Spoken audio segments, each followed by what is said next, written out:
तो आज हम लोग कोशिका के बारे में देखने वाले हैं। कोशिका चित्र का पार्ट आज हम लोग का मुख्य टॉपिक है वो है केंद्रक के बारे में। ठीक है, केंद्रक का इससे पहले बच्चों में कोशिका झिल्ली और कोशिका भित्ति के बारे में जान चुके। आज जो मुख्य भी जानने वाले हैं वो केंद्रक के बारे में जानने वाले हैं। केंद्रक जो है कोशिका के बीचों की जो था यहाँ पे सीधा पाया जाता है। अगर केंद्रक कोशिका में कोशिका का क्या क्या देखिए जो केंद्रक नहीं पाया जाता क्रोमोसोम। क्रोमोसोम जो है एक प्रकार का आनुवंशिक गुण है। आप सबको देखा आनुवंशिक गुण कौन है? क्रोमोसोम है। जो मनुष्य में क्रोमोसोम की संख्या 46 है और जोड़ों में पूछेगा तो 23।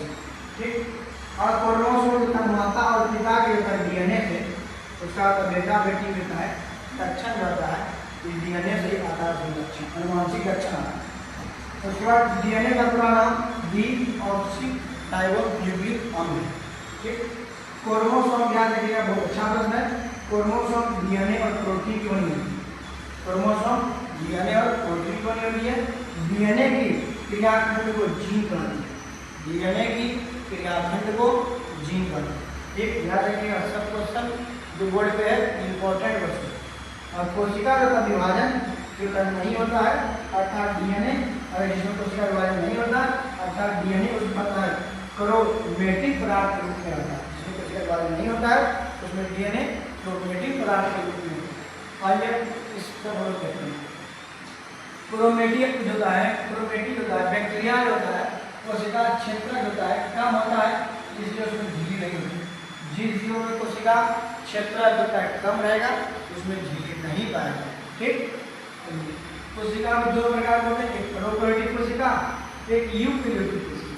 प्रोकैरियोटिक यूकैरियोटिक में अंतर देखें क्या होता है? प्रोकैरियोटिक कोशिका जो होता है यह कोशिका छोटी होती है। ठीक है, प्रोकैरियोटिक कोशिका छोटी होती है। इसमें जो होता है 1 से लेकर के 10 माइक्रोमीटर तक होता है इसका आकार।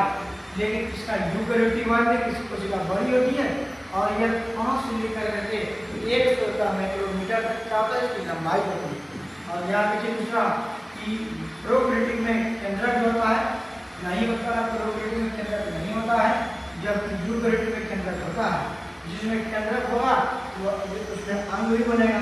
अर्थात प्रोकैरियोटिक और यूकैरियोटिक और अंतर है कि प्रोकैरियोटिक कोशिका अंदर नहीं होते हैं लेकिन यूकैरियोटिक कोशिका अंदर होते हैं। इसमें प्रोकैरियोटिक में क्रोमोसोम की संख्या 1 होती है और यूकैरियोटिक में क्रोमोसोम की संख्या 1 से अधिक होती है। यह मुख्य एनसीईआरटी का इसका एग्जांपल है। और जो बीच वाला छोड़ है उसको भी देखिए। यूकैरियोटिक में केंद्रक झिल्ली नहीं होती है, प्रोकैरियोटिक में नहीं होती है, यूकैरियोटिक में होती है, कोशिका झिल्ली होती है। जब प्रकाश संश्लेषी अंगक होता है, जो प्रकाश संश्लेषी अंगक है उसमें क्या होता है? प्रकाश संश्लेषी अंगक में जो बैक्टीरिया में क्लोरोफिल पाया जाता है, 2 रूप में पाया जाता है।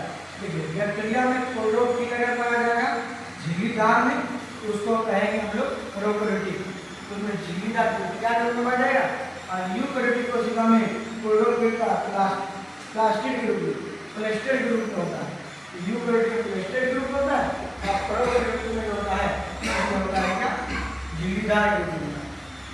आगे देखिए ये आपका ये कोशिका हो गया प्रोकैरियोटिक कोशिका, कोशिका भित्ति हो गया, प्लाज्मा झिल्ली कोशिका भित्ति हो गया, फिर प्लाज्मा झिल्ली होता है, अंदर में राइबोसोम पाया जाता है, ये कोशिका कण हो गया। केंद्रक जीव द्रव के बारे में जानिएगा। या केंद्रक द्रव में इसके कोशिका के अंदर एक आहार चिपचिपा द्रव पाया जाता है, इसे जीव द्रव के कोशिका द्रव कहते हैं। और कोशिका द्रव से याद रखिए जीव द्रव किसकी बनी होती है? जीव द्रव का केंद्रक और कोशिका द्रव की बनी होती है। जीव द्रव किसकी बनती है? केंद्रक कोशिका द्रव की बनी होती है। इसमें क्रोमोसोम किसकी बनी होती है? यह बोलते हैं कि प्रोटीन की बनी होती है और डीएनए की क्रियाखंड इकाई हुई जीव है। ठीक है, आज 5 मिनट यहीं तक, फिर हम आगे बढ़ेंगे।